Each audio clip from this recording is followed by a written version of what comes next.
కార్తీక పురాణం 8వ అధ్యాయము. శ్రీహరి నామస్మరణ ధన్యోపాయం. వశిష్ఠుడు చెప్పిందంతా విని, మహానుభావ, తమరు చెప్పిన ధర్మములన్నింటినీ శ్రద్ధగా వింటిని.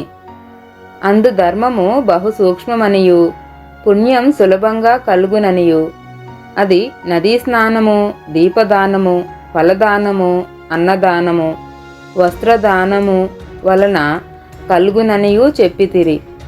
ఇట్టి స్వల్ప ధర్మముల చేతనే మోక్షము లభించుచుండగా వేదోక్తముగా యజ్ఞయాగాదులు చేసినా గాని పాపములు పోవని మీ వంటి మునిశ్రేష్ఠులే చెప్పుచుందురు గదా. మరి తమరు ఇది సూక్ష్మములో మోక్షముగా కనబర్చినందుకు నాకు అమితాశ్చర్యము కలుగుచున్నది. దుర్మార్గులు కొందరు సదాచారములను పఠింపక వర్ణశంకరులై రౌరవాది నరక హేతువులకు మహాపాపములు చేయువారు ఇంత తేలికగా మోక్షము పొందుట వజ్రపు కొండను గోటితో పెకిలించుట వంటిది. కావున దీని మర్మమును విడమర్చి విపులీకరించ ప్రార్థించుచున్నాను అని కోరెను.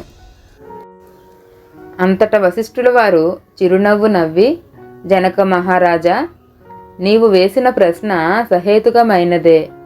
నేను వేదాంగములను కూడా పఠించి తిని, వానిలో కూడా సూక్ష్మ మార్గాలున్నవి. అవి ఏమనగా, సాత్విక ధర్మము సమస్త పాపములను నాశనమొనర్చి పవిత్రులను చేసి దేవలోక భూలోక సుఖములు చేకూర్చును. ఉదాహరణము, తామ్రవర్ణ నది సముద్రమున కలియు తావునందు ముత్యపు చిప్పలో వర్షబిందువు పడి దగదగా మెరిసి ముత్యమగు విధానముగా సాత్వికత వహించి సాత్విక ధర్మం ఆచరించుచు గంగా, యమున, గోదావరి, కృష్ణ నదుల పుష్కరాలు మొదలగు పుణ్యకాలములయందు దేవాలయములు యందు వేదములు పఠించి సదాచారుడై కుటుంబీకుడైన బ్రాహ్మణునకు ఎంత స్వల్ప దానము చేసినను, లేక ఆ నదీ తీరమందున్న దేవాలయంలో జపతపాదులొనరించినను విశేష ఫలమును పొందగలరు. రాజస ధర్మం అనగా ఫలాపేక్ష కలిగి శాస్త్రోక్త విధులను విడిచి చేసిన ధర్మం. ఆ ధర్మం పునర్జన్మ హేతువై కష్టసుఖాలు కలిగించునదగును. తామస ధర్మం అనగా శాస్త్రోక్త విధులను విడిచి దేశకాల పాత్రలు సమకూడని సమయమున డాంబిక చరణార్థం చేయు ధర్మం. ఆ ధర్మం ఫలమునియ్యదు. దేశకాల పాత్రము సమకూడినప్పుడు తెలిసి గాని తెలియక గాని ఏ స్వల్ప ధర్మం చేసినను గొప్ప ఫలమునిచ్చును. అనగా పెద్ద కట్టెల గుట్ట చిన్న అగ్ని కణముతో భస్మమగునట్లు శ్రీమన్నారాయణుని నామము తెలిసి గాని తెలియక గాని ఉచ్చరించిన వారి సకల పాపములు పోయి ముక్తి నొందుదురు. దానికొక ఇతిహాసము కలదు.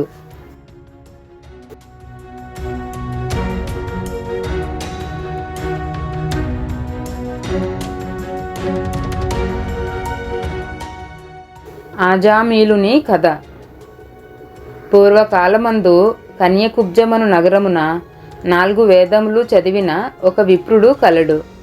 అతని పేరు సత్యవ్రతుడు. అతనికి సకల సద్గుణ రాశియగు హేమవతి అను భార్య కలదు. ఆ దంపతులు అన్యోన్య ప్రేమ కలిగి అపూర్వ దంపతులని పేరు బడసిరి.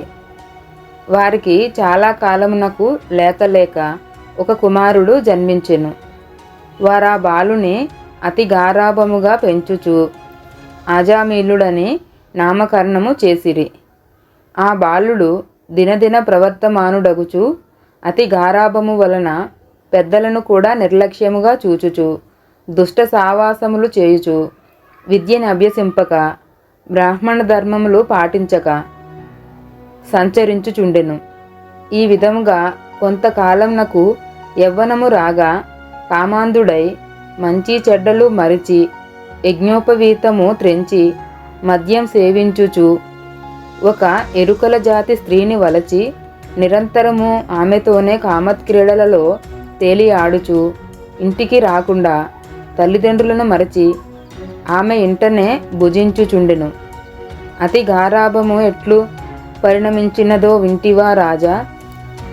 తమ బిడ్డలపై ఎంత అనురాగమున్నను పైకి తెలియపరచక చిన్ననాటి నుంచి అదుపు ఆజ్ఞలతో నుంపగా పోయిన ఎడల ఈ విధంగానే జరుగును.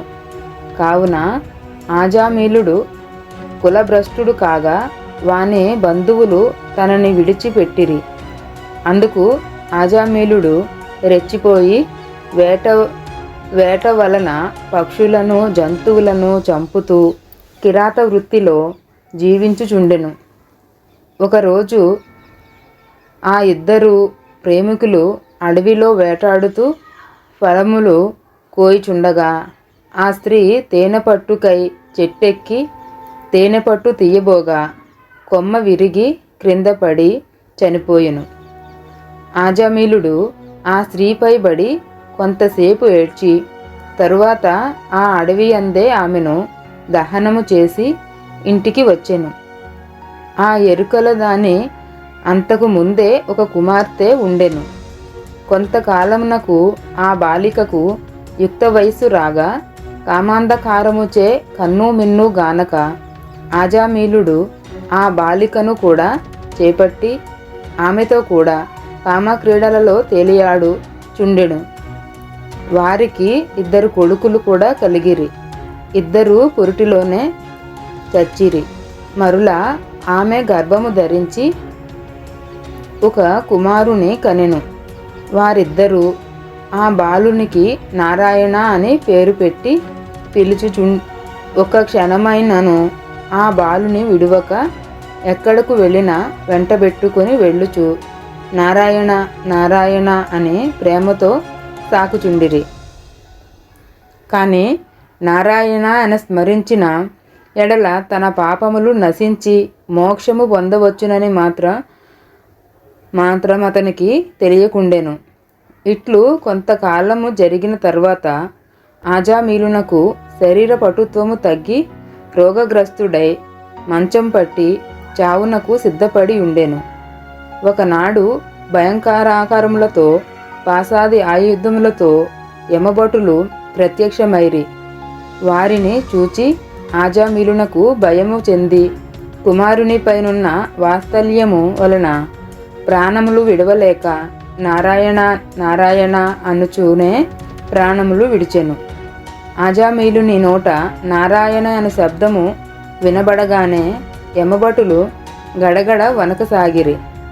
అదే వేళకు దివ్యమంగళకారులు శంఖచక్ర గదాదారులయగు శ్రీమన్నారాయణుని దూతలు విమానములో నచటికి వచ్చి, ఓ యమభటులారా, వీడు మావాడు, మేము వీనిని వైకుంఠమునకు తీసుకొని పోవుటకు వచ్చితిమి అని చెప్పి ఆజామీలుని విమానమెక్కించి తీసుకొని పోవుచుండగా యమదూతలు, అయ్యా మీరెవ్వరు? వీడు అతి దుర్మార్గుడు, వీనుని నరకమునకు తీసుకొని పోవుటకు మేమిచ్చటికి వచ్చితిమి కాన వానిని మాకు వదలుడని కోరగా విష్ణుదూతలు ఏమి చెప్పారు? యమదూతలు విష్ణుదూతలకు జరిగిన సంవాదము 9వ అధ్యాయంలో తెలుసుకుందాము. స్కాంద పురాణాంతర్గత వశిష్ఠ ప్రోక్త కార్తీక మహత్యమందలి 8వ అధ్యాయము 8వ రోజు పారాయణము సమాప్తము.